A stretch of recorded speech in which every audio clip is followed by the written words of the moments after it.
We are joined by Telugu Desam Party MP Bharat Garu.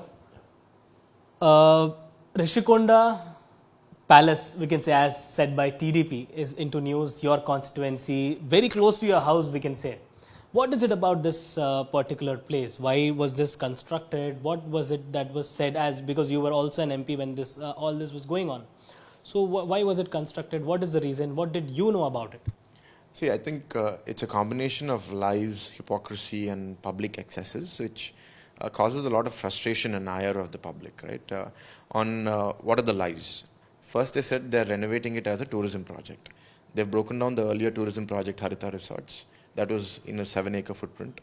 They've excavated 15 more acres of the hill, have really defaced a beautiful hill that everyone thinks about very fondly. Those are all the lies. The hypocrisy is the first 3 years of the YSRCP government, or the first 4 years, every weekend they went and broke down something citing illegal construction, including the wall of Geetham University, which I lead, which is opposite to this project.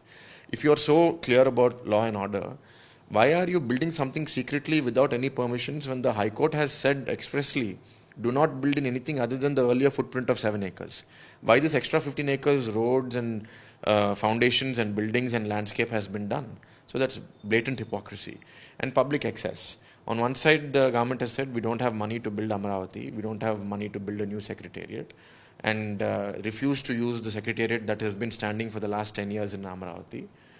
And here they have spent 500-600 crores on just the CM camp office, which they have denied for 2+ years.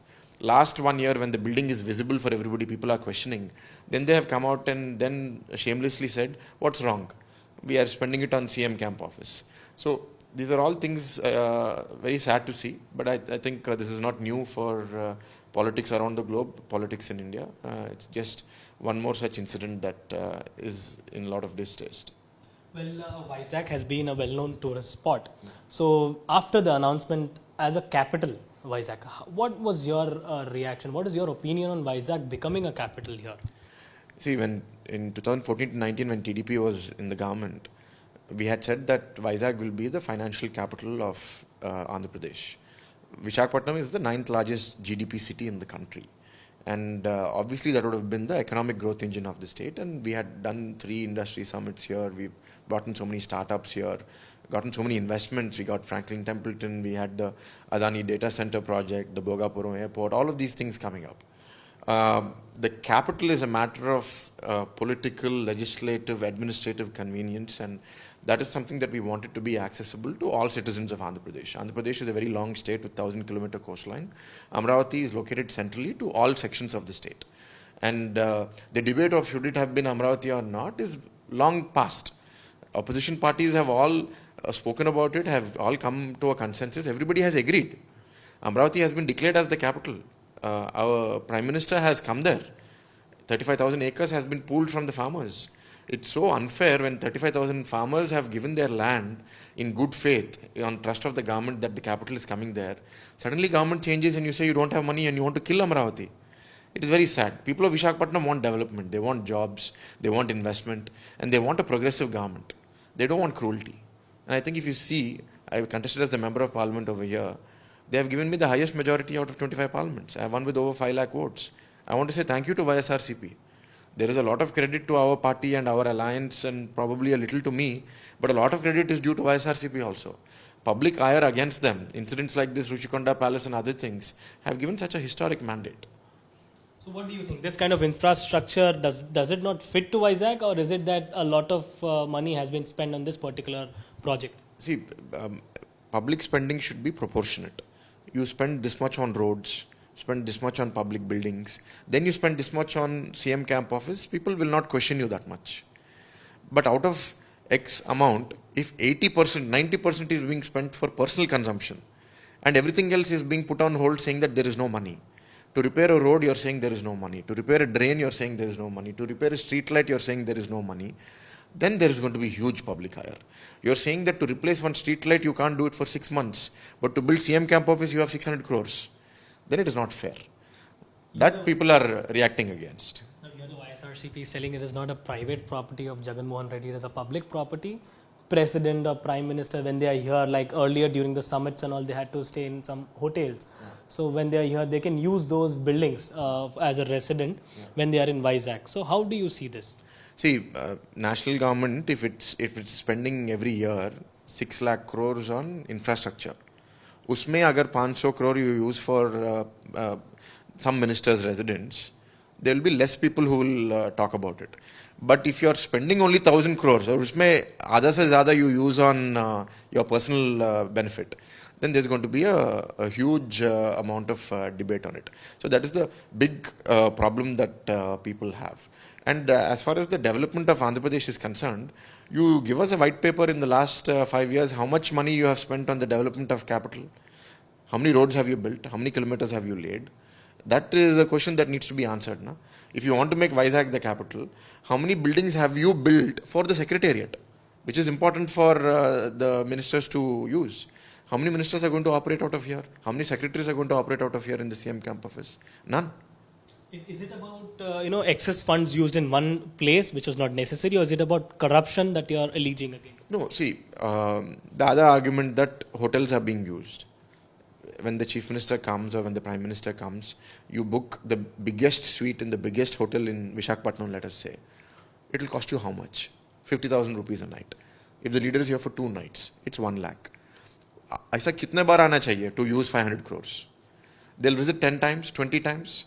20 times into 1 lakh is how much? 20 lakhs. That's not even 1% of 500 crores. 1% of 500 crores is 5 crores. So the comparison is a complete useless comparison, right? And yes, the debate is not just about how much have they spent. It's also about corruption, because on what basis has the contract been awarded? L1, L2, L3, has there been a tendering process? On what basis has a 30 lakh plus bathtub or a 20 lakh plus toilet been bought? Is there any basis for this? Is it something that is bulletproof or earthquake proof, or something that the chief minister requires for personal safety? I don't understand. There is no logical explanation for spending that kind of money. On what basis was it awarded? See, the hypocrisy is, on the other hand, if a TDP leader, there is a violation of 1 square yard, 2 square yards, which is valued at 2 lakhs, you have gone and broken down that building, citing that public money is being wasted. So the hypocrisy is huge. Now 1 lakh you are saying is public waste, then what about 500 crores? Well, now that it's been a few weeks that TDP has formed a government in the state, there is no talk about investigation on this particular issue. And like you've said, that earlier you were not allowed to visit the particular premises where this construction had taken place. Now the media, or I mean the other leaders, are also not allowed to check what exactly is inside. So what is this going on? Will there be any investigation? Will there be a public view where all this will be revealed as to what exactly is happening inside? See, I think now that it has come out in the media 2-3 days ago, there's a sense of urgency in the media, like you, because of the public ire. There is a demand from the people to know more. So media wants to cover it.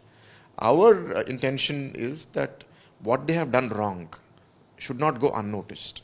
There are many problems in this. Let everything come out and let it be presented at once. The visuals are a large part. It's attracting people's attention. But how did they excavate 15 acres more? Who gave the permission? What is the position of the court? What did the court say? Why have they not followed the orders of the court? Who are the officials who have done it? Who are the ministers who have approved this? Let everyone be exposed. If the new government has come, the first thing we have gone to the people is, we are not vindictive. We are not cruel. We are not going to begin our governance with destruction and cruelty, which the YSRCP government has done.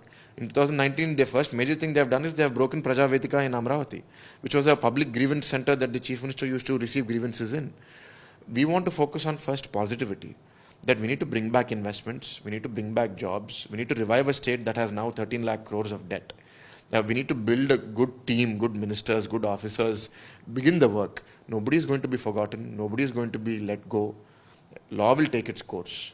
See, we are not going to take law into our own hand and behave like gundas ourselves, which the YSRCP government has done. Nobody is going to escape. There are people who are jittery in the YSRCP, who want to run away, who want to jump into other parties, who want to leave the country. Nobody is going to escape. Law will take its course, and karma is also there. Karma, see, the biggest karma is out of 151 seats, बीच में 5 निकाल दिए और सिर्फ 11 seats आए हैं. What more, what kind of a message has that sent to them?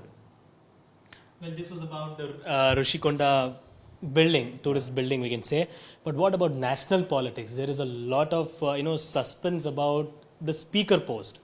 TDP, however, CBN Garo had conducted meetings, and very soon the speaker will be elected by the NDA. Yeah. So, what does TDP stand? And Nitish Kumar and JDU is clear that whatever the BJP, whoever the BJP chooses, they are ready to support them. But what is it about TDP? Does TDP want their own party member to become a speaker, or will it be accepted if a BJP is electing their party member as a speaker? See, there is no such thing. The stand of the TDP will be communicated on the decision of our leader, Mr. Chandrababu Naidu. And I think just before the parliament meets, it's possible that our parliamentarians also meet and we discuss on these issues. Such a meeting has not yet happened now because the state government is busy in many other matters. I think as our leader has said in the past, this is a pre-poll alliance. It's not something that we have done subsequently as an opportunistic thing. We are in it together and we're in it for the development of the state. And whatever is in the interest of the state, our leader and our alliance here, Mr. Pawan Kalyan on behalf of Janasena and everybody else will come together and decide. Thank you so much for speaking with us. So this was Telugu Desam Party Member of Parliament, Mr. Bharat Gar, with camera person Damodar Abdul Bashir, Vizag.